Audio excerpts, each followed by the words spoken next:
must I plug in? Thank you.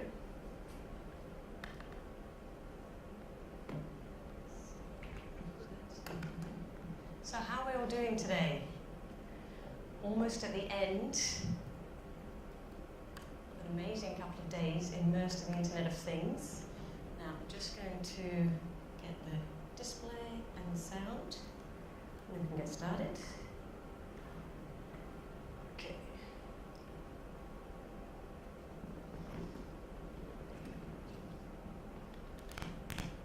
Oops.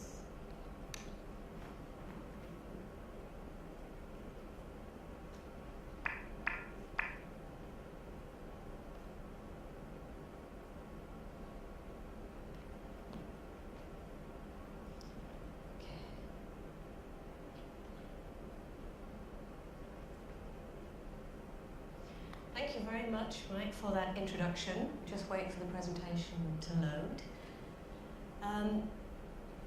So the last 2 days, we've had a lot of different information, different activities, different companies, everybody immersed in the Internet of Things. And what I'd like to do now is to bring a lot of these different aspects together and to actually take a more sort of practical, hands-on look at how to actually get started or how to actually more effectively develop business in the domain of the Internet of Things.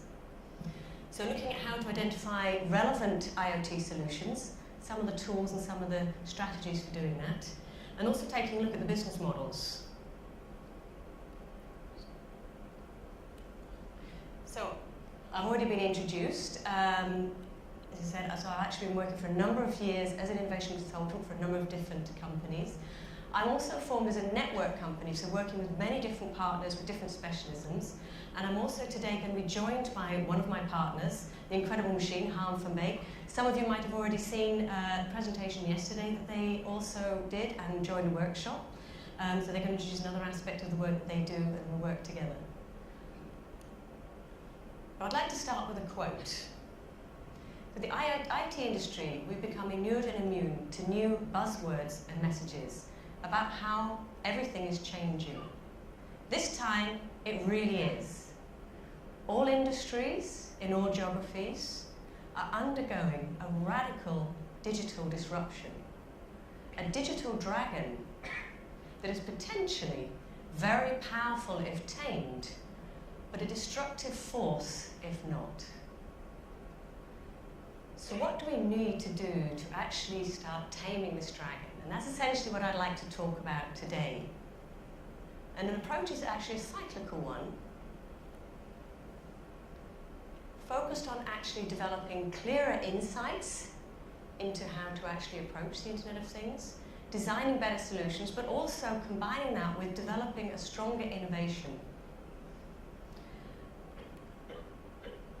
And this cyclical process has a particular kind of key aspects that hopefully through the course of this presentation and discussion will shine through. In particular, it's about being inclusive.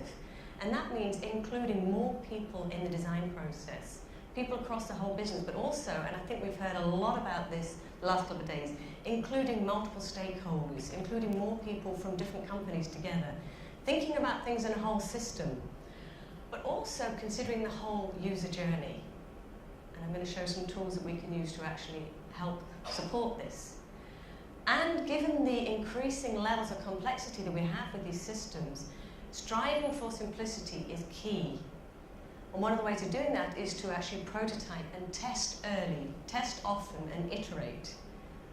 Also, at the same time, thinking about designing and testing business models and actually thinking from the life cycle modeling. And again, I'm going to show some tools and some strategies for approaching that. But before we begin, I would like to have a little bit of an interaction with you. The end of the day, and I'm hoping to sort of wake us up a little bit, but also to think about innovation mindset, which essentially what we're talking about here is innovating. And we're also talking about disruptive innovation. So, I'm going to start with a little video clip, a little question to you. This is actually from National Geographic. Okay, so maybe we should all be a little more trusting. Surely we can trust our brain to make good, informed decisions, right? As you'll see in this next game, you should think again. Do you want to get rich? Who doesn't? Imagine you're going to invest in the stock market. There are only 6 stocks to choose from. All you have to go by is their names. Take a look at their symbols and choose 3 stocks to invest in. Okay, now I'd like you to take a look at these symbols and very quickly make a decision. Choose 3 of these companies to invest in, and we'll see whether you're actually successful in your choice. Have you chosen? It would be nice to maybe either write that down or even share it with the person next to you so you can't change your mind later. Okay? Now let's see what happens. Have you made your choice? Let's see what some other people said when we presented them with the same option. Clem, Barn, and Tan. Barn, Tan, and Clem. Tan, Barn, Clem. Barn, Clem, and Tan. People overwhelmingly chose Clem, Barn, and Tan. So what about you? So I'm curious, how many people chose Clem, Barn, and Tan? 1, 2, 3. How many people chose at least 2 of those? A lot of people. How many chose none of them? Well done. Shall I show you what happens? Did you make the same choices? Well, let's see how your imaginary stocks performed. Ooh, it seems the ones that tanked were Clem, Barn, and Tan. Were those the ones that you picked? We made those stocks crash to show you that trusting the familiar can get you into trouble. Oh, I lost it. I don't like losing money. I can't believe this, man. Can we just read your mind? How did we know that you would choose Clem, Barn, and Tan? It's because people are likely to pick a stock name that's easy to pronounce and looks familiar. Whether it's a name, a face, or place, your brain trusts the familiar. In fact, it's hardwired to do so. When you see or hear something you recognize, it activates the parietal and occipital lobes in your brain and releases oxytocin, the feel-good molecule. But when confronted with something unfamiliar, the amygdala, your brain's danger detector, kicks into gear. This was key when our species was evolving thousands of years ago. The ability to quickly recognize friend or foe, familiar or unfamiliar, increased our chances of survival. And so even though you knew nothing about the companies we asked you to pick from, you likely chose the most familiar sounding names: Clem, Barn, and Tan. Tan, Barn, and Clem were the easiest to pronounce. They looked familiar. The other ones weren't. You always go with what you know. While staying with the familiar may have given us a biological advantage thousands of years ago, it's also the reason we stay in bad jobs or lousy relationships, or in this case, why you lost all your money. Okay, now I would like to involve you in another little experiment. Now this one is actually a very old experiment, and there's probably a few people in the room who have done this and will know the answer, but I'm counting the fact there are some people who haven't done this yet. Now, what I need you to do is to watch the video clip. It is old, so it's actually not very good quality. But I need you to actually concentrate and count the amount of times that the players wearing white pass the basketball. So if you've done this before and you know the answer, then refrain from shouting out too soon, please. As the players wearing white pass the basketball.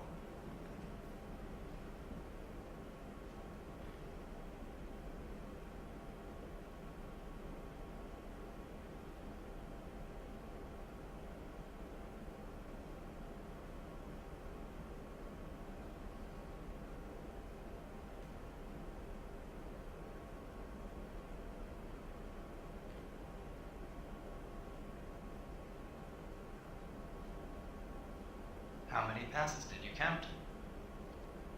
So, how many people counted 13 or under? Okay, that wasn't the right answer. 14. 15. Great, that was actually the right answer. The correct answer is 15 passes. But did you see the gorilla? Now be honest here, how many people didn't see the gorilla? And how many people, put your hands up, don't know what I'm talking about? Okay, we have a couple. I'm going to be honest here and say the first time I saw this, I didn't see the gorilla.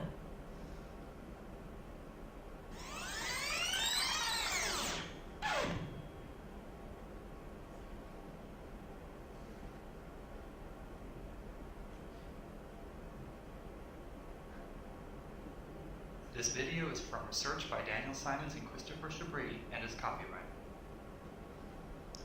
So, seriously? Were there just 2 people in the room who didn't see the gorilla? Everybody else saw it? Well done.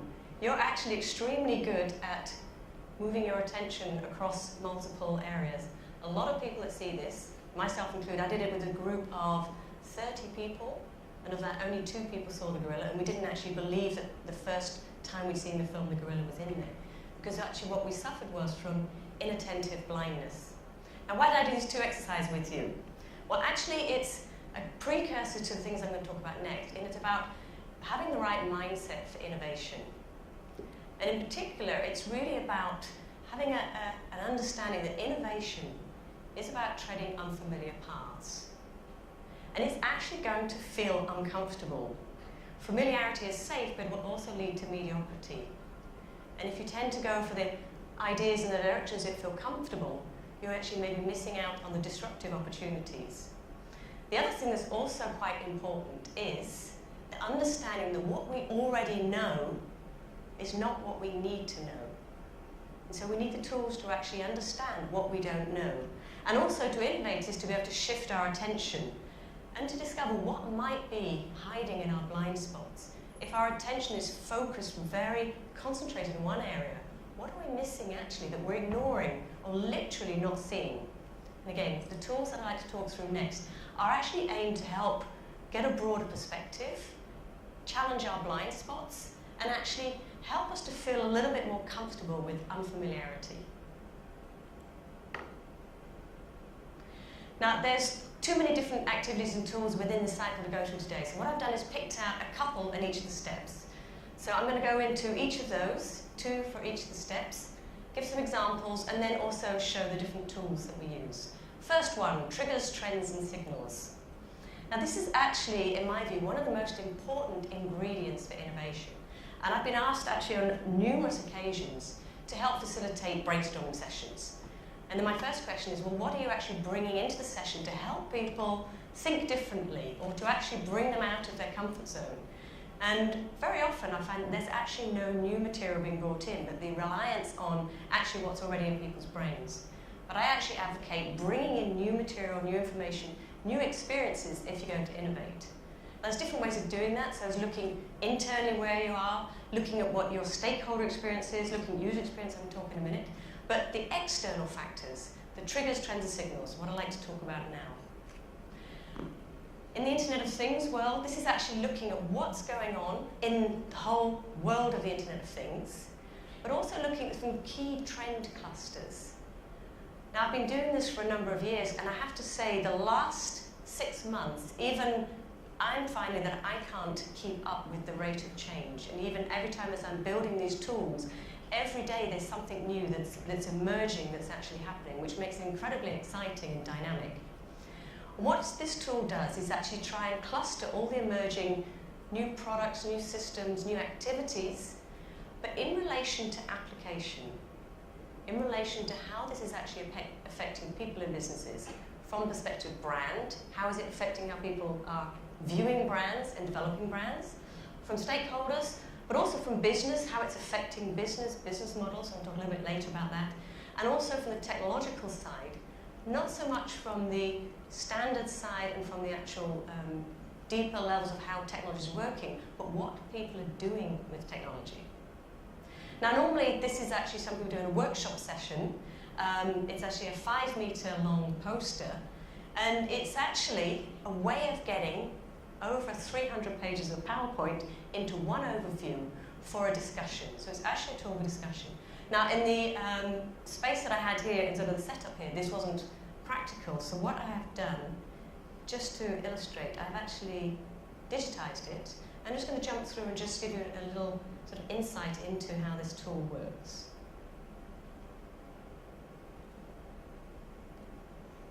Now, it's a very heavy document, it takes a while to load, so in the meantime I'm just going to talk through what we call the target, the center.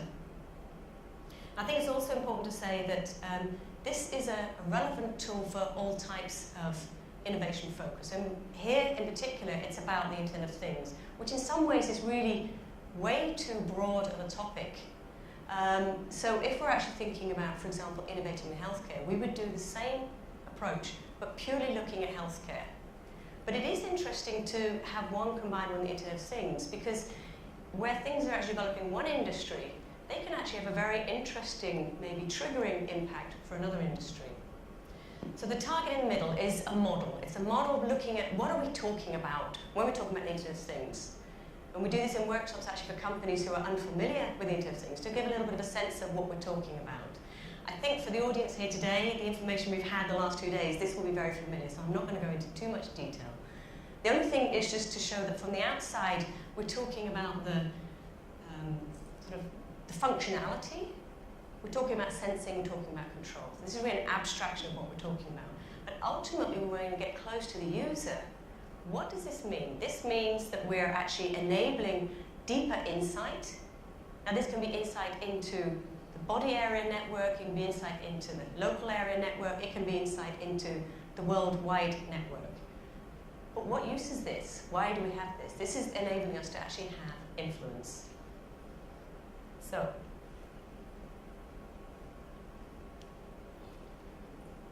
and what this target does is it actually forms a kind of foundation guidance for research. Then we do this wide-based research into everything that we can find that's actually happening in this domain. And I'm just going to jump through. I don't have time to go through all of this. And really to emphasize, this is a tool for discussion. Where everything is placed on this map, it could actually be placed in multiple ways, because you see that some products, for example, are impacting on brand, they're also impacting on stakeholder, they're also impacting on business models. But there isn't room to put everything in there, but it's really to get the discussion going. So I'm going to zoom in on smart homes. Because I think this is a very interesting area, because it's an area that has been under discussion for a while, but doesn't seem to really quite have managed to find its pathway. At the moment, it's still smart, seems to be focusing on resources management, but the home context is much more about caring, comfort, and sharing. So what are the smart home applications that can actually bring true lasting value? I think we see at the moment when we look out there, actually in the home, it's content that's the most valued digital experience. And boy, that is changing. If we see how people are dealing with digitization of music, also with content on demand. I don't know, do you have Netflix over here yet? No, so that's actually, it hit very big in the US, it's just arrived in the Netherlands, and it's having a massive impact on the telcos, on the companies who are actually selling content data, and now we have content on demand. But an interesting thing that's emerging, I'm not quite sure how this is going to have an impact, but it's very interesting, materials. Materials that are actually being able to sense and be interactive. So what if these are actually built into the infrastructure of the home? So here we've got sensitive glass, but it can sense when people are opening doors. What are you going to do with that sensing? But that's emerging. Obviously, we're seeing the appliance manufacturers are all jumping onto the bandwagon. So they've got the appliances, they're connecting them up to the cloud, and now with your iPhone, you can control them, and they can use them for back-end systems. Samsung is doing it. LG is also doing it with the Smart Think. Whirlpool had some very nice demonstrations at CES. They were very visionary, so I'm curious how the visionary will actually translate to reality. But the biggest question that I'm asking myself is what happens if customers have different products from different brands? Will they talk to each other? And also, how exciting or useful is it to be able to switch your washing machine on and off and control the program when you're at a different location? So question marks about the validity of some of the applications. Also, the smart fridge concept, incredibly popular. It's been around forever, and it's become a little bit of a joke concept, but people are still trying to find a way of giving that a form that actually has value.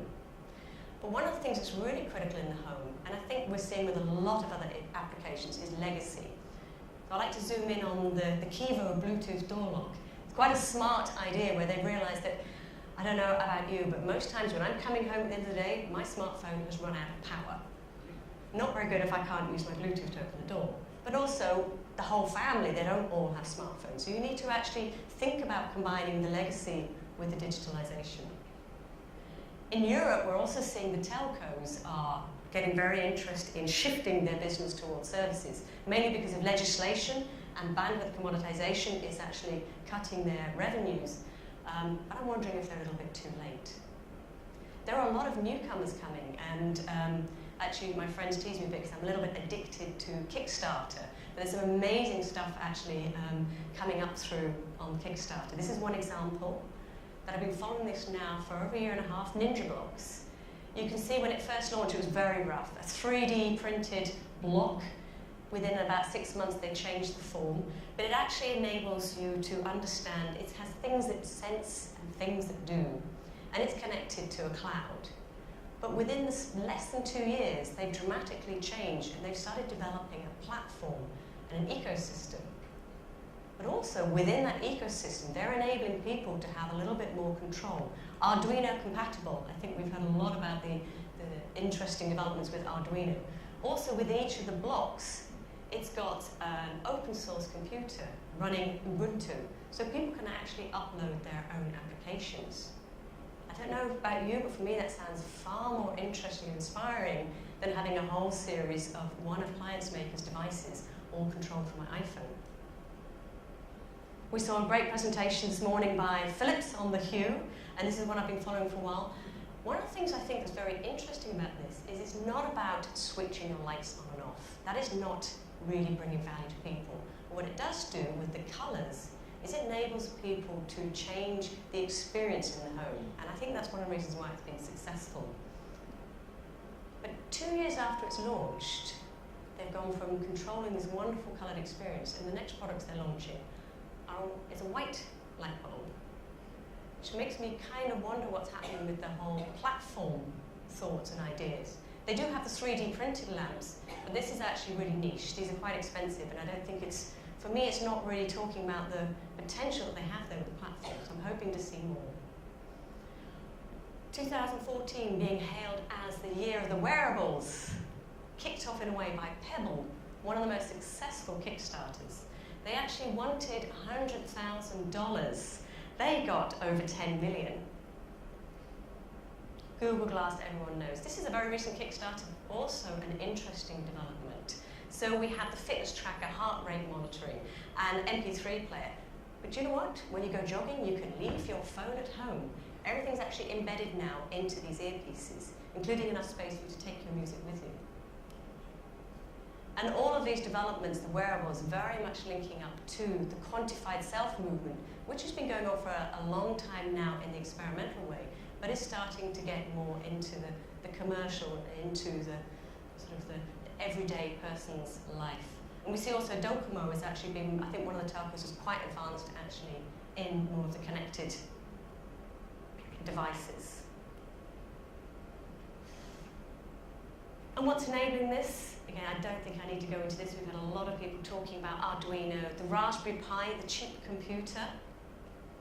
But also we've got the Spark Core, which is the cheap development platform connecting to the cloud. They have their own cloud, and we have the Berg cloud. But this is becoming accessible to everybody. And this one, really, it's only just finished this week, and it's an Arduino chip that size with an OLED display on it. Imagine what people are going to start creating with this. I think it's just happening so fast. The tools that are actually available for people to create. And this is going to be extremely disruptive. But one of the things as well is this focus on having the mobile being your main sort of brain, your source of control. But then it raises the question about what about the power?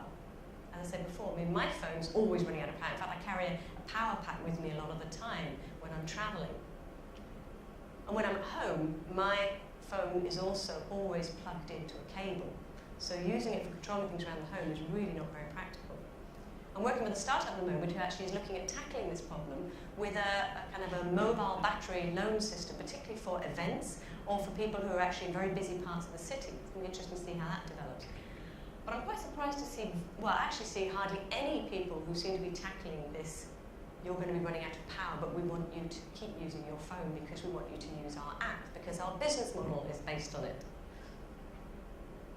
We have seen some interesting sort of changes with sort of communication protocols, or how, for example, music is streamed.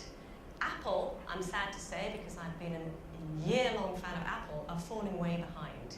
If we see Sonos Although they actually have their own products, but they've actually worked out how the mobile device is the controller, but you don't use the power in streaming because it goes directly to the speakers. Spotify, particularly interesting. It will be able to go across device, and again, they've understood that you don't want to be using your mobile phone power, so you use the device that's plugged into the mains. Ease of use, very key. And this is also where my program, I think, is starting to run out of energy, so I'm going to probably stop this one here on the last one. Yep. Okay. Oh, that's great, thank you.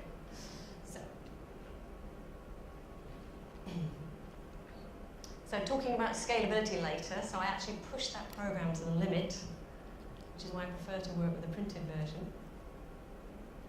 But hopefully that gives a little bit of an idea about the tool.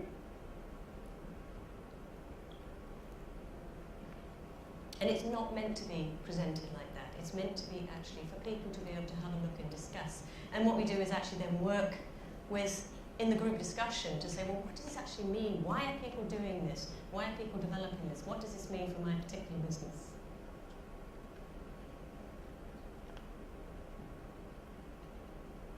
So, although the tool is capturing the what, the insights are coming from understanding the why and the how. And this comes from people actually having a time to think about it and discuss.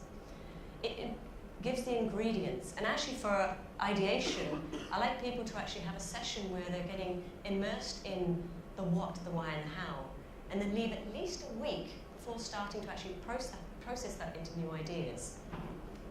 Because the brain needs time to actually start cooking the ingredients. And also it's a tool to understand the emerging patterns in a much broader context. So even if you're not involved in the smart home industry at all, there could be some interesting things that are happening there, because your customers at some point are going home. They're interacting with these systems in the home. So what does that mean when they're maybe going to work or going to another industry that's actually you're involved in? Because they've actually been immersed already in some of these systems. So this leads on nicely to users, engaging and observing, engaging with users. There are many different ways and tools, but I think one of the things I would like to focus here on is really the qualitative. A lot of marketing activities, a lot of information that you get in from marketing gives us the numbers. We've had a lot of numbers actually the last 2 days. We've had a lot of numbers about the business, the potential business of the Internet of Things, how many devices are going to be attached, how many people are going to be using these things, but not really much information about why. Why are people going to be doing this? I'm just checking, is this microphone is working? So when I move away, you can still hear me? Yeah? Yeah, okay. It was sounding like it was fading out. So one of the ways of doing this, there's multiple ways, is actually engaging with users, also observing the activities they do when they're not there, so actually becoming the user, and then shadowing users, which maybe sounds a little bit sort of spy activities, but it's actually more spending a day with your users. And it was great actually following on from the medical example. Let's skip to. So one of the ways that we work is creating a user experience flow. Now, for example, so this was actually for an urban location, but maybe think about the hospital environment. We've also done that there. So when you think about a patient, their experience starts actually maybe at the general practitioner, or maybe even starts at home when they're discovering that maybe something's not quite right. How do they make their appointment? Then they go to the general practitioner, and it's a long time before maybe they actually get into the hospital. But when they're in the hospital, there's a whole path that they follow. Now, if we can actually map that journey, then we can actually have a look at who are the other people that are interacting in that journey. And one of the things to do is to actually go through that journey with the people, with the players, take photographs, and then get everybody together. We've done that, so it's amazing, particularly in the hospital environment, that many people in the hospital environment don't ever meet each other. Radiologists, clinicists, lots of different practitioners, they actually have their own specialism, and if they're not connecting in the chain of events that the patient goes through, they don't meet each other. And it's amazing when you get them in the same room and they start to work out what their role is in the whole experience of the patient. And it's a great way of actually thinking of new ideas. And then, together, it's a way of actually generating insights. So start looking at really why do we do what we do? This is one of the most important questions to ask when we're talking about disruptive innovation. Why are we doing what we're doing? Can we do it differently? Is somebody doing it differently in a different way that we're actually going to get surprised by? So also when you're talking with users,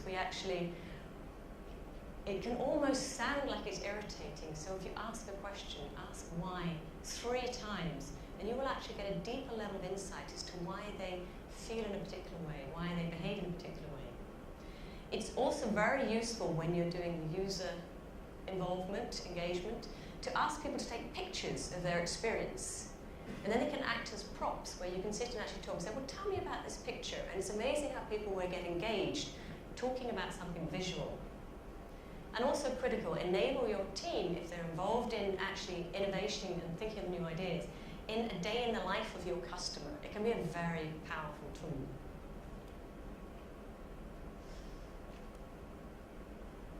And with these ingredients, with these tools, I'd like to move on to generating ideas.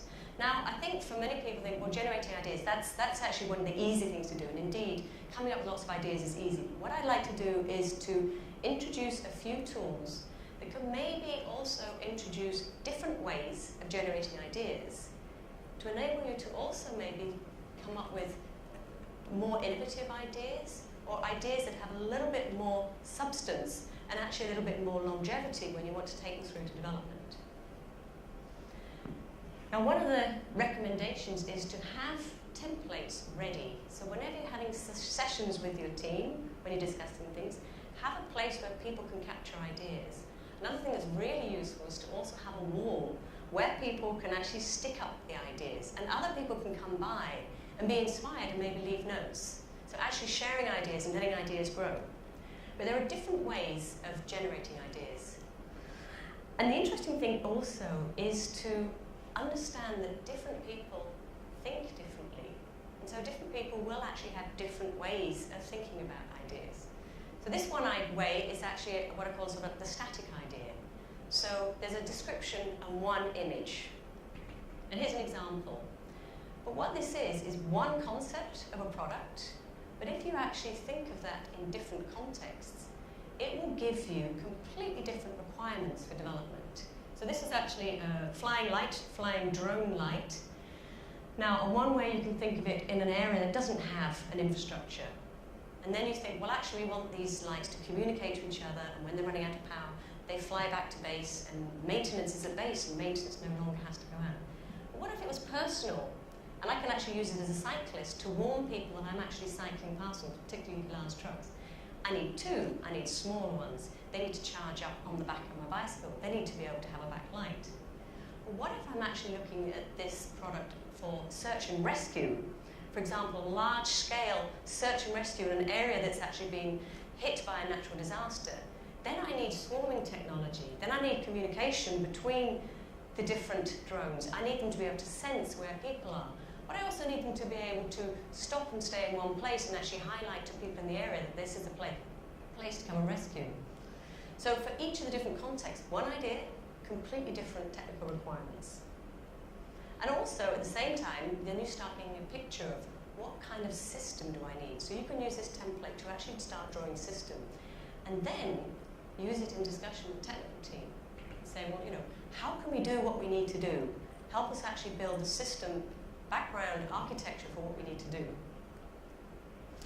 Now, working a lot with marketing departments, marketeers are excellent story writers, excellent with words. So we have a template where people can actually write rather than draw.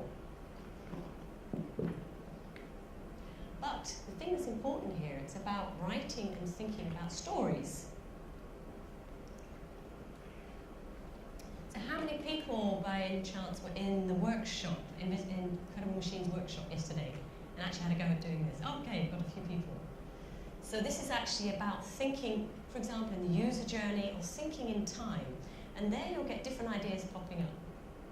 An example I showed earlier, if you were in the Smart Cities Forum.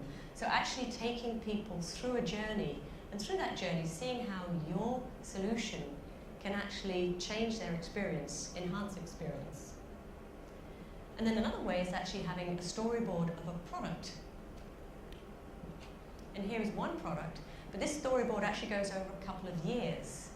And this is one thing I see actually not very often considered. Very often there's consideration about a product when it's launched, how you're going to sell it. But if you think up front, well, how is this going to evolve in the life of our users over a few months, over a few years, then you start getting some interesting requirements on what you need to build if you actually, your product is going to grow over time. So basically, in short, summarizing generating ideas. Without insights and triggers, without the ingredients, it's like cooking without the ingredients.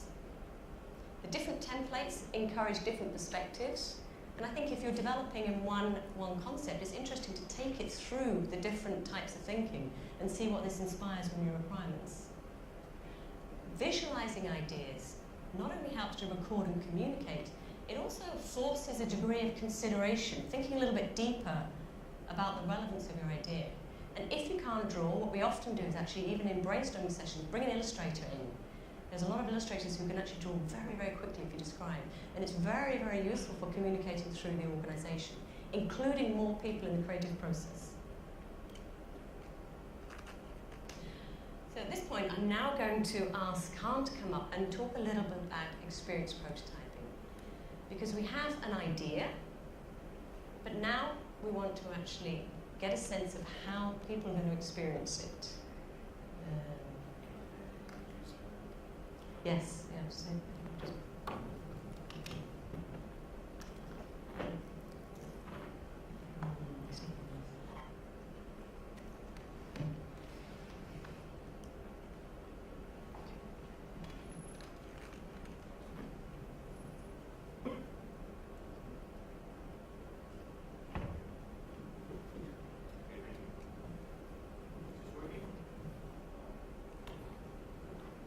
Is it working? Yes. Okay. First I'm going to tell a little bit about myself and our company. I'm part of The Incredible Machine. We're a design consultancy based in Rotterdam in the Netherlands, and we are specializing connected products. So we are actually a team of three partners. We are product designers. I have a background in traditional product design and interaction design. But we're also nerds, so we like technology, we like programming, we do soldering, that kind of stuff. So combine it together, that makes us do concept development and user experience design for the Internet of Things. So to introduce myself a little bit, I have a background in, or I have a master in design for interaction, which is a particular form of industrial design, thinking about how people interact with products in a very broad sense. I'm also going to be a teacher at the Delft University of Technology. We're going to start a course in design, how to design for the Internet of Things. And I used to be a concept developer for Lego, the famous toy brand from Denmark, where I actually always was involved in trying to mix the physical world of play with the digital world of play. It's also there where I mastered the art of experience prototyping. I did many projects where I came up with a new way of playing with Lego and immediately prototyped that in hardware and software and test it with actual kids and then see what their reaction was and then do another prototype. So back to the Incredible Machine, we invent and create meaningful concepts for the Internet of Things, so we're very much user focused. It's about finding the value for users, of course. We've done it for a number of clients, ranging from sort of global companies like Lego and Philips, but also SMEs that have very interesting cases around the Internet of Things. And our approach is basically very simple. We think, we make, test, evaluate, and do it again. So you can see in the background here is a video that gives an impression of what our office looks like when we are making things. So usually we come up with great concepts, but as soon as possible we want to make our hands dirty and start building something. So we code, we make something out of all kinds of different materials. The essence is to make something, get it in your hands, and get it into the hands of your users. And it's very valuable that you, as a designer, also are the one making it, because you would learn a lot along the way.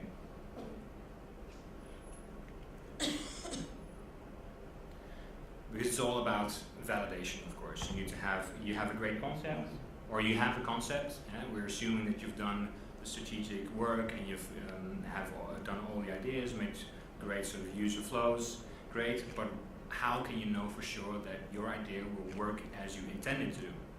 Well, the way to do it is to actually, you can only do it with testing with functional prototypes with actual people, because you will never know how they will react to your idea. You need to give that them into their hands and they need to be able to experience it, and you will see straight away that they will use it in a very different way than you intended it to be. So you need to make sure that they're not doing anything crazy with it. There's not been any tests where, at least at one point, I got totally amazed by how kids or other users use the thing that you've actually made for them. So it's crucial that you get it from the actual users. But also it's very important to learn yourself from the process. I think all the great inventors were makers as well. They were the ones building their prototypes, learning from it, failing miserably, potentially, but also then learning the key thing to make it a huge success. So breaking it down, we see sort of 4 ways of prototyping. Actually, the first one is something that Lorna has already talked about. We do this in a very specific way that's very valuable as well. So scenarios and storyboards is something we do. Proof of concept prototypes, where we just test a working principle or basic interaction. Then there's prototypes that you can give to your users. And finally, we can up the level and have a pilot that can really run. The idea is that actually you will increase the fidelity along the way. So actually, where needed, you add enough fidelity, because the point is that you need to do this as fast as possible, and it's all about the experience. So to go into it a little bit, the way we do storyboards and scenarios, of course, it's a sequence of events, like Lorna has described, so it's your user journey. But for us, it's really important also to draw up in a very visual way the exact interactions that your user has with the system. So how do you do that? Well, actually, probably you're going to work with multiple stakeholders and sort of do something with your system. We take actually one perspective at a time. So say stakeholder 1, and we take it from the beginning to the end, and we draw up all the interactions with the system, trying to make it a cool story so you can really empathize with that person and see how and what he does exactly with what we intend to do. It's really important because you want to, the reason why you're doing this is because you want to have consensus in your team saying, is this really what we're going to build? Is this really the experience that we want to give? And because you can say, yes, it is that, and nothing more, nothing less. Also, it's very important, and that's why it's in here as a prototyping tool, to define the touch points that you have. So you want to see on which interfaces are there where this stakeholder or all the stakeholders work with your system. So we can see, okay, here someone is holding an app, so we need to have an app somewhere, there's maybe a machine somewhere that needs to connect to the cloud, etc., etc. So this is always actually for all the companies that we work for, whether they are large or small, the basis for agreeing, saying this is what we want to make, this is the experience that we're looking for, this is going to be a good concept. So we need to take it further into the prototyping level. So the next step would be to do a proof of concept. Here's a small video of a project that we did during a hackathon in Eindhoven. We had 24 hours to do a farm project, and it's a nice demonstration of how you can demonstrate the technology and the interaction in a very little time. So the idea is actually that we have a skate park, where you can see here that we haven't actually built an actual skate park or an actual skate ramp. It's just a scale model, and then we're using stuff like Arduinos and off-the-shelf readers to see if this is a good interaction, and we only had 24 hours to do it. So the idea is that you skate around, there's cameras around the park, and the RFID readers know your location, and you can switch the different camera views. So you come home after a day of skating, and then you can see a video where you are the star of the action.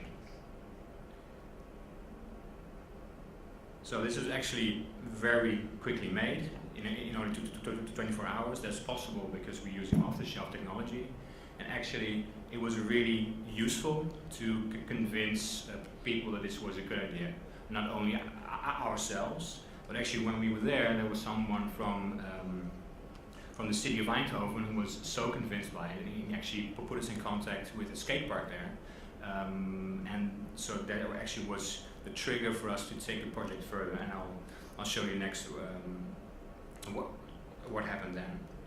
Because after the proof of concept, it's about making prototypes, and again here is a movie of one of our hobby projects. Our favorite sports in the office is ping pong, so we decided, okay, our ping pong table needs to be connected to the internet. So we wanted to make a working model for user testing, and in this case we are the users and the controlled environment is our office.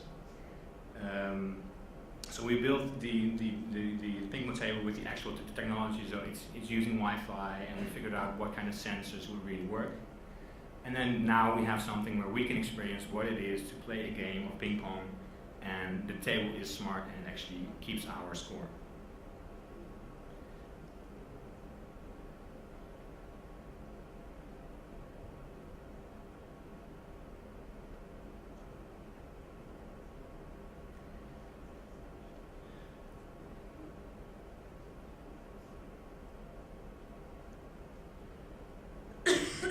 So you can see it was actually working where it uploaded the games to the web, and our idea was that, wow, now we can see who is the best ping pong player in the office.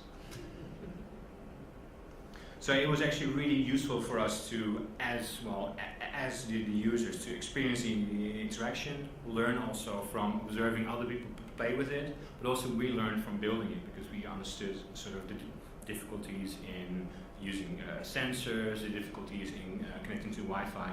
I think most importantly was testing out the experience. Because I think if we're really honest, we really love playing ping pong, of course, but if we're really honest, this prototype showed us that, you know, by adding the technology, yes, it gives you a lot of opportunity to sort of know more about sort of who's the best in the office, but also it actually changes the game a little bit. You need to sort of wait for the system to update the score, and we actually figured out that when we play ping pong, it's all about speed. So there was really some learnings about what was good and what was bad. So I think we would take it into a next level and take those learnings and make a new prototype. Or take it into the final stage, which is a pilot. So this is really a prototype that we're testing in the wild. So this is not in a controlled environment as our office, but we're really doing it at location with real users. So what you're seeing here is an impression of how we took the proof of concept prototype that I showed you into the skate park. So we were here in the skate park, we used the actual technology and actual users. So we just gave kids RFID stickers on their skateboards and said, you know, there's cameras around, go and skate and see what happened. And they could see their movie on the laptop on the side. So this is not a controlled test environment where you say we just take a step back and just see what happens. So we use the actual technology, so also high frequency readers, because we needed to be able to track skaters that go really, really fast. But if you say, you know, it's still a pilot, so it still had a reset button. It's okay if at the end of the day we need to reset the system, because again, it's about testing the experience. And the reason why we're doing it is we want to stress test the idea, fine-tune the interaction, saying okay, how do kids really deal with it, but especially learn from the real-life context, because there's so many things that you can't test in a controlled environment, because here in the skate park, of course, there's all kinds of other things going on, the social dynamics between the skaters and all kinds of different things.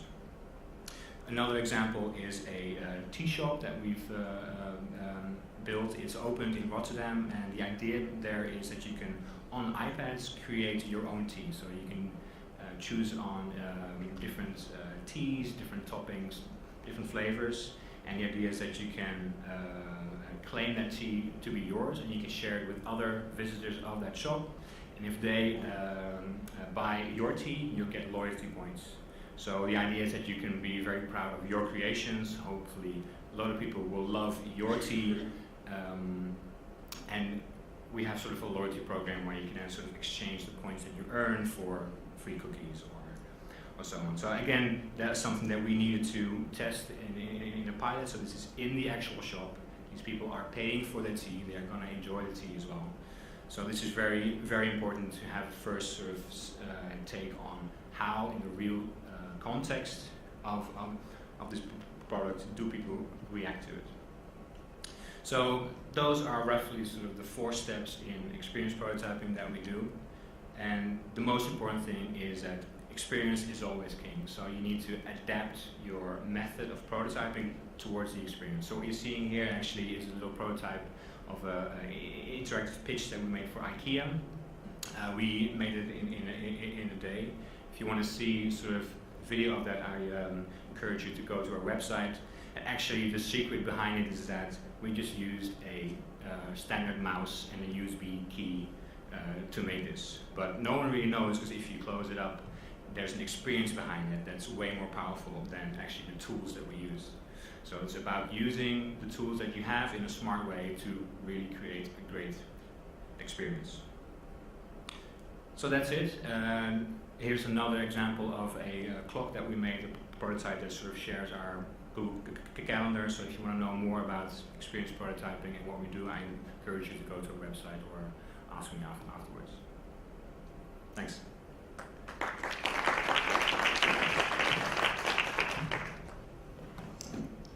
So, do a quick change, and thank you.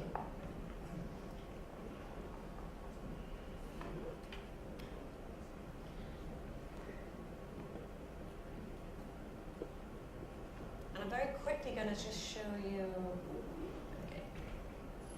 a couple of examples of experience prototyping in different formats as well. Also, animation is very good, and this is a project that actually took a few years, and we found that the steps in experience prototyping were extremely useful for getting the discussion going with stakeholders. This was coming back to the Flying Light project. A few years ago when we were first discussing it, most people started laughing when they heard the idea. They couldn't really see any value in this. So what we did is we actually asked a student to start thinking of scenarios. We worked together and they animated it.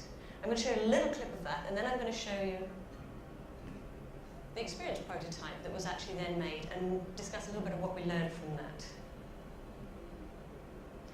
And in a way, showing these examples, this is actually an extremely useful tool when you're talking about something that could be potentially quite disruptive, something that people are unfamiliar with, and their first reaction is either they'll laugh or they'll just dismiss it.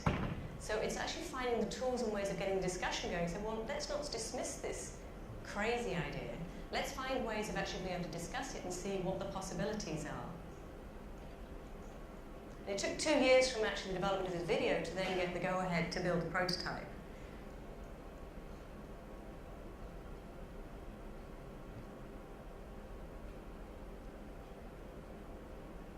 And again, one of the reasons for building these prototypes is learning a lot about the experience, but also what we did is we learned a lot about the requirements of the technology. So we used existing technology, and a bit later on I'm going to talk about the practicalities of scaling up. But for experience prototyping, we're using all of these existing systems. But what we did here is we put together drone technology existing with advanced lighting system, working with the technology partner and the communication. And then we were test flying it to actually check whether the balance and the communication and flying was working well. And then we were able to actually test fly at night, but also in a location where we actually had an audience, where we could actually get feedback about what people thought about it. And it was very interesting to get the feedback from people. Children loved it, they all want one, they all thought it was a UFO. But one of the things we discovered was that these drones, they all have LED lights so that you can actually use it for steering, but then it really makes it look like a UFO. We didn't want that experience. So it was quite insightful to see, well, we need to do something about how the lighting is. But also being able to have light flying around following objects. The other interesting thing that actually took us by surprise, I have to admit, and we did actually try and find out, we did 3 nights of testing, and every time we flew, we had to actually get permission from air traffic control. And after the 3rd night, they said, you can't fly. So we said, why? They said, well, actually, we've discovered that it's illegal to fly a drone, a commercial drone at night in the Netherlands. They didn't actually know the first 3 nights, they sort of discovered after a while. So it means that now with further testing, we're actually restricted to testing to flying indoors, but luckily we've got a lot of empty factory space that we can practice in. But I think I'll come back to that point later. This is not just about technology. Legislation is very important to consider when we're thinking about disruptive innovation. I also was able to take this to the south of France and was warning the people when we took it to a real estate fair. But there, nobody actually noticed that we were flying around, so we didn't get arrested. But an amazing discussion arose from people involved in the real estate industry, which quite surprised me. Not our intended market, but people saying, wow, we can attach a 3D laser printer, and we can actually go to areas that we can actually get complete laser imaging of our developments. Wouldn't that be interesting? So we're actually, by taking it to different industries and different places and get the discussion going, you start thinking of new possible applications.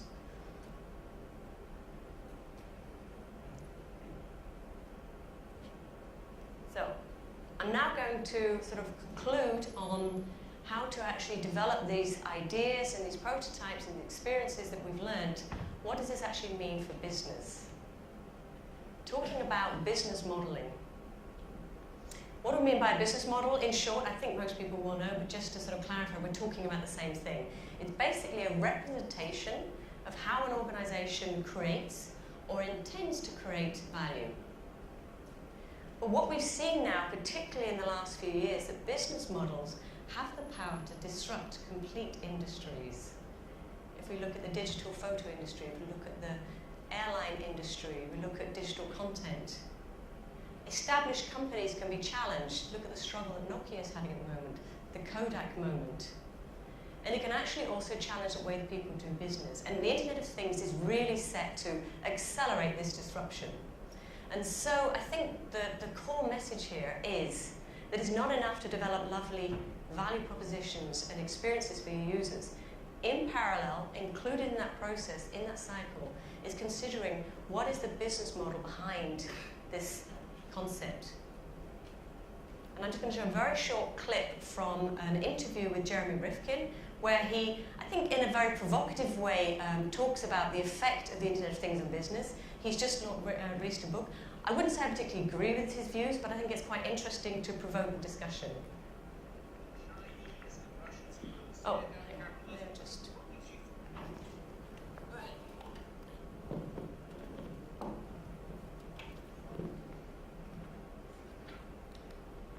Right. Capitalism. What makes you think that the Sorry, go back to the beginning. Jeremy Rifkin, the Chinese and Russians couldn't stamp out capitalism? What makes you think that the internet will? Because what we're seeing here right now is the beginning of a real revolution. You know, this internet is now developing into an Internet of Things. So, you know, in the last 20 years, millions of us began using the internet and we became prosumers. We started to produce and share our own information, our own videos, our own music together, and we bypassed the capitalist market altogether. Now this expanded Internet of Things, it's going to bring together the internet with an energy internet and a logistics internet in one system, and we're going to start producing and sharing our own energy and physical 3D products for almost free. It's really going to bypass the capitalist market. And it will collapse marginal cost, which is the title of your book, The Zero Marginal Cost Society. Why is collapsing marginal cost so dangerous to capitalism? You know, every business person wants to reduce their marginal costs so they can put out cheaper products, win over consumers, and bring some profits back to their investors. It's just no one ever anticipated a technology revolution so extreme in its productivity that it could reduce marginal cost to near zero and make goods and services basically free and abundant and beyond the market. That's beginning to happen not only with information goods. Look at newspapers, magazines, book publishing. They've collapsed because of zero margin. Okay, so I think it's quite a provocative idea that he's proposing, but it's interesting to have a think about the ideas and the disruption the Internet of Things is having on business. And actually this is something that's recognized already back in 2000, how internet information technology is impacting business. And what I'd like to do is, before going on to the business model template, look at actually maybe considering different parts of the business and how technology is impacting that. Using the old model of Porter, it's actually an old model. Some people maybe would question whether it's relevant today. But I think it's very interesting to look at how many organizations have, in a way, primary activities. It's about logistics, we're talking about marketing and sales, we're talking about service, but also the secondary activities, technology development, firm infrastructure, how the organization is being set up and run, and how this affects the margin. And actually, this is shifting enormously. And at its core, actually, is looking at how value creation is going far, way beyond margin, and actually brand equity is becoming a very important aspect. And I want to illustrate this with an example, personal example. The GoFlex satellite, wonderful product, I came across this a year ago. This is 1 terabyte, and it has its own Wi-Fi that it sets up. So you can actually connect with a couple of iPads, and you can then stream content to your iPads. You no longer have to have your sort of limited amount of data on your mobile device. And you can have multiple people, including your children in the back of the car, watching movies. And it has an app, so you can actually browse the content. You have 1 terabyte, amazing amount of data. However, this is the user experience predominantly. It doesn't support many media. And what it suggests is it can then download it to the device, completely destroying the value that you originally bought it for. But what happened? I discovered after I bought this and realized it wasn't actually that good. I discovered a site called hackseagate.com. And this site, actually, they've set up, not too complicated for the non-technological person, a complete hack where you can completely change the firmware, and then it will work completely as you wish as a NAS. But then you bypass the app of the company, so you no longer have any contact more with the Seagate brand. But the thing that really shocked me was when I actually had a look a couple of weeks ago to see whether anything had developed. This site is still up and running a year later, and not only that, they've updated their hack. Now, when I'm going to buy a new hard disk, I don't think Seagate is going to be on the top of my list of brands that I'm going to be looking at for a new product. So actually, how you develop an intellectual product and how other people start developing for it has a big impact on your brand. So let's have a look at other parts of how your business is running. So traditional firm infrastructure, and I think we've had a lot of stories here today with people talking about partnerships, Cisco particularly, that there's a multi-stakeholder infrastructure. If we're talking about companies that predominantly in the product domain and now starting to get into digital domain, they're partnering with data analysis, cloud services. Also technology development. Linux, of course, the most well-known example, but there's many examples where actually your customers are getting involved in developing the product. So research and development is no longer this closed environment. Arduino, it's amazing to see how that has developed, how it's getting smaller and smaller. That one I showed you just now, this minute little Arduino with an OLED display on it because it's open. And Libelium, they actually have their business site, but they also have their developer site. And they have platforms available for developers to actually use their systems and then feed back how they're using this for developing products. Another thing that's also a very interesting experience is with Kickstarter. What I'm seeing there is that people are launching these ideas, these innovations, and then once you've funded, you're actually taken with the development. So for example, this Lima, they've got this blog and they're explaining about their experiences going to China and the problems they're having with development, and you're getting kind of almost like a week-by-week feedback. But what this does is you're actually getting a different experience. So when I get this product eventually, it's going to be late because nearly 80% of Kickstarters are late. I don't mind because I'm actually rooting for these guys to actually get this thing working and working well. iSketchnote, another example, a lot of them, where they actually then engage and say, tell us how we should develop our app. So this is actually getting your future customers to actually help with developing your products.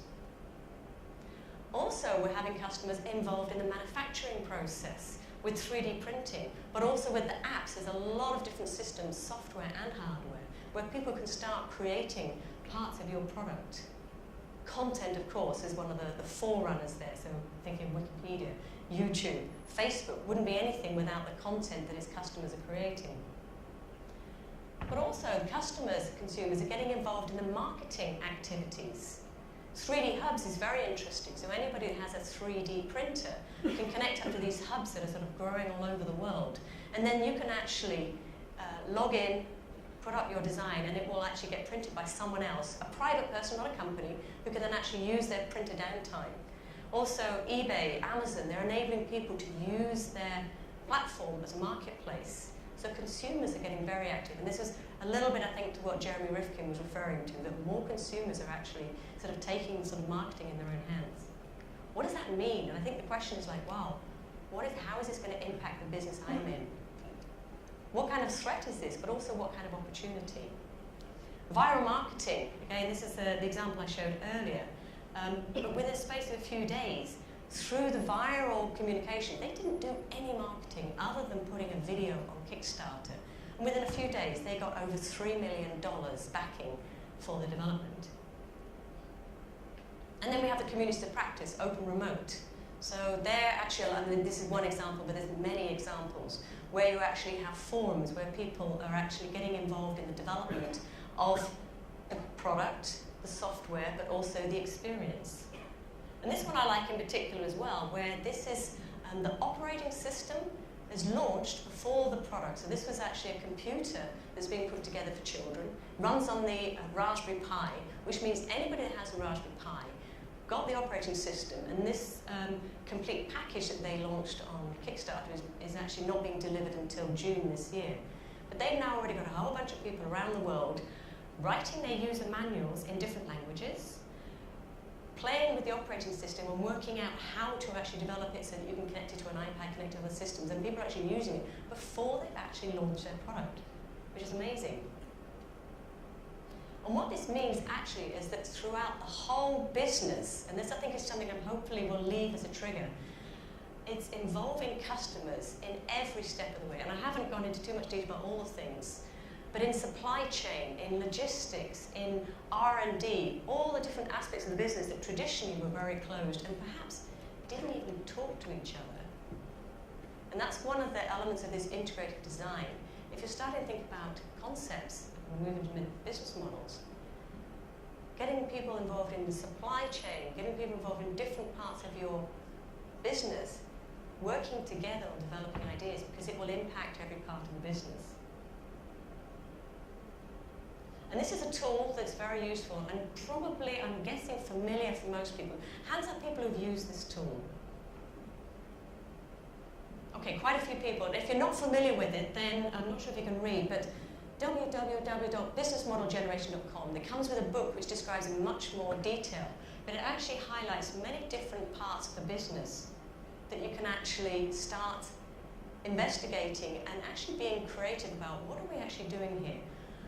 What are our revenue streams? What are we actually expecting people to be paying for? What is the value that we're offering? But also, what is the relationship with our customers? Some of the examples I've shown you is, are we actually going to get involved with a customer before we've even built our product? Are we going to build up a customer community before they've even actually had anything from us? Are we going to present ourselves as individuals or as a corporate? What is our identity to our customers? And who are our partners? And how are they involved in this whole thing? But one thing also, in particular for the Internet of Things, is that this is not static. A lot of people use the business model canvas. It's actually a snapshot in time. And what I would really promote is thinking about it in a time-based way, which also means that you're thinking about what is your growth model. In particular, because it may actually be that when you launch your first solution on the market, you're not actually getting any revenue. Because actually there's another value. Think of Twitter, think of Facebook. These companies, they weren't earning anything for years, but what they were doing was providing value, and their value creation were their communities of people. Look at how much they managed to sell themselves for that. But also using the business model canvas as a tool to say, okay, in this picture, what's happening before whilst we're actually developing our solution? What are we thinking about in forms of revenue, thinking in forms of supply chain and partners, pre-launch, launch? But also, and this is where I think it's very interesting, are we thinking from the point of view of a platform? As I use the Philips Hue example, in 2 years they've gone from a beautiful controllable coloured lamp to a very practical control, wireless control, and white light. But I would have expected, actually, in 2 years to have much more of a family of products. And hopefully there will be more coming out this year. And then what's the ongoing roadmap? What is the growth? And so, to sum up the business models, designing together with a value proposition, not afterwards, or maybe not even before, maybe some do that, is a core feature of integrated design. And the value of thinking about it then is when you're talking to your users, you can already start thinking about finding out what are they paying subscriptions for similar types of services. What do they expect to pay for hardware, software? What's their current thinking on revenue, on engagement? And also thinking about the balance of emphasis between launching products and developing a relationship with customers. And I have to say, I think the industries that are still stuck on the model of we are launching a product are going to be the losers. Because it's actually about developing a relationship where the product is actually the prop to get in touch with your customers and form a longer lasting relationship with them. And business models in the Internet of Things, by default, are dynamic, they're changing, and be prepared for that. They're not static. And involve everybody in the organization in thinking about what their role is in that business chain. So I'd like to conclude just on one final part, which is scaling up technology. And I'll do this very briefly because I think we've actually had a lot of information already from I would say, the experts and the companies in this domain. But I think it's just more to emphasize that we've had the story about experience prototyping. Experience prototypes are not the products you're going to be launching. And it's actually usually different technology that you use for experience prototypes than you actually need for scaling up for full market launch and development. Although I have to say I've seen a lot of products actually being launched with Arduino in. And there are a lot of platforms being developed which are actually enabling you to develop experience prototypes and actually develop full-blown products. But some of the things to think about, the network, the identity, how you're identifying your elements. I'll give an example with smart city lighting. Worked with a manufacturer whose products traditionally were not connected to the internet. We developed together through co-creation a new IP-controlled lamp. But then the project got delayed because they didn't realize they had to actually apply for a MAC address. They actually had identification for everything that was connected because it just wasn't in their existing domain of development. So just some examples. There are different models, we've seen different models here, but particularly for people in the organization who are not involved in technology, it's useful to have models and frameworks to talk about the things that you need to consider when you're developing. So this is Open System Interconnection Reference Model. There are different models, but in short, it's just a framework to say, well, at every step of the way, how are we dealing with, for example, data representation encryption? How are we dealing with the identity of our objects? How are we actually dealing with the communication between our devices? Encryption is a particularly important one, and again, we've had a lot of stories about security. But if you think about that in the design process, and we've seen that some companies do that well, and some companies don't, then you start thinking about how much data do we actually need to be transmitting? Where are we storing our data? Is it actually connected to the internet, or is our sensitive data stored elsewhere? Which is a lot of companies got caught out recently on that one. And also another important aspect is the amount of data going through the internet in a minute is going to start having an impact on actually how reliable systems are working.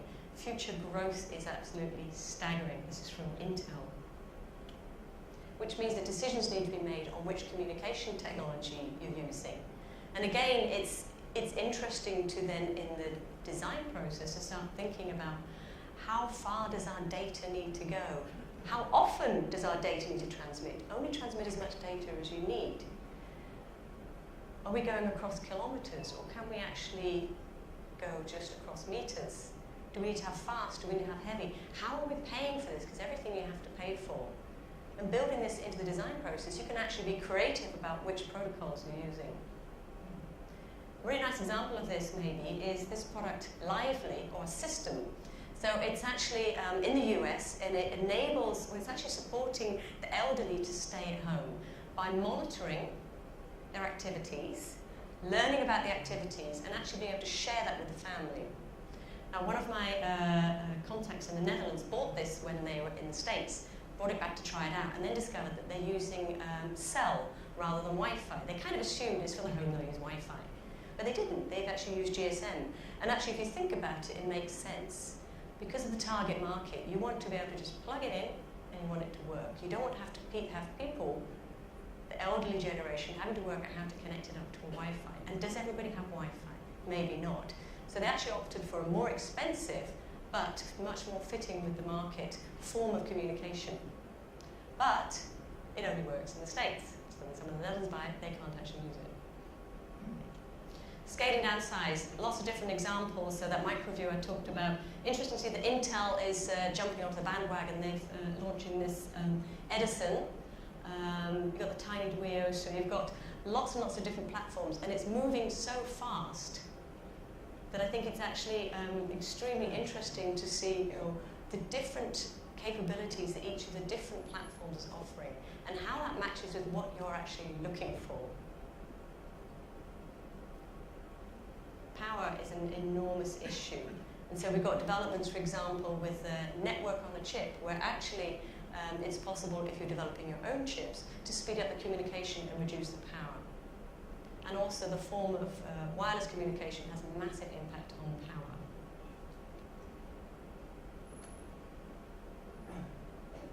So the questions to ask, are you actually looking at local or global? And particularly if your business plan is, if your growth is to start local but eventually be global, if you can build it in the beginning, then you're going to actually have a much more efficient development process. What are the communication groups? What's your domain? Are you in the automotive domain? Are you in the hospital domain? Because there's legislative issues that you have to take into account. And again, it's really good to think about those up front and not be surprised. Data management and storage, critical on the privacy, security, regulatory aspects. Content as well. We've seen so many businesses come up with content and they've had to stop abruptly, for example, popcorn, because they're breaking the law. And also when we're talking about physical devices, particularly when we've got companies used to using software and start building physical, there's a lot of regulations on safety, the materials that you use, actually shipping of materials. And with that, I would like to conclude on 3 aspects that are quite sort of critical in impacting your ability to succeed in developing business in the world of the Internet of Things. So when you're designing your value proposition, escaping the comfort of familiarity is critical. And I have to say that the majority of the industries that we're seeing that are actually being hit by what we call creative disruption are the ones that aren't able to actually shift out of their familiar ways of working, ways of thinking. And the way to do that, invest in insights. Design for experiences, because that will really show you a different point of view from what you thought your users want. Probably they want something different. And prototype, communicate, test. Business model innovation. Involve the whole value chain. It's not just one part of the business now involved in the business modeling. And incorporate the design of growth. And on the technology scalability, integrate this into the design process, even when you're building prototypes. For example, a lot of the experience prototypes, it gives you insight. The drone, for example, we discovered very quickly that these things are just way too noisy. There is no way that that current technology is going to be flying around our streets as street lights.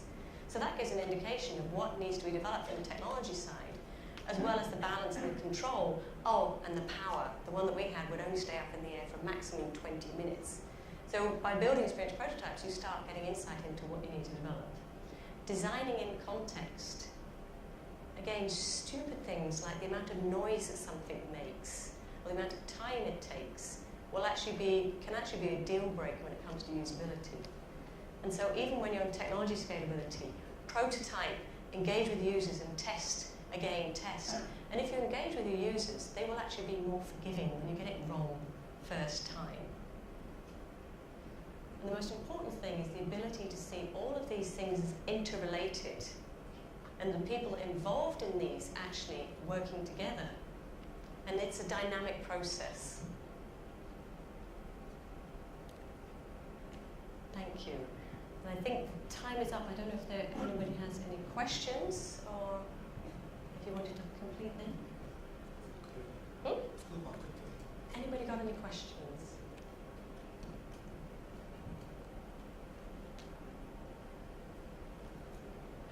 The end of the day.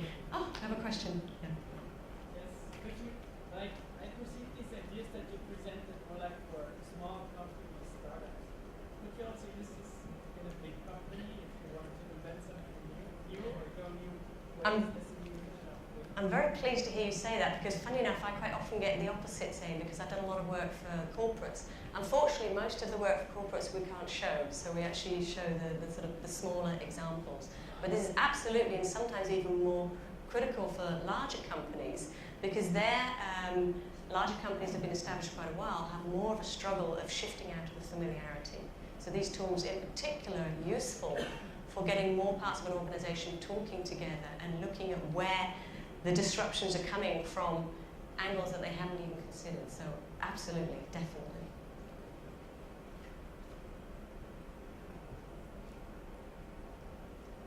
Thank you very much for your time and hope you enjoy the rest of the conference.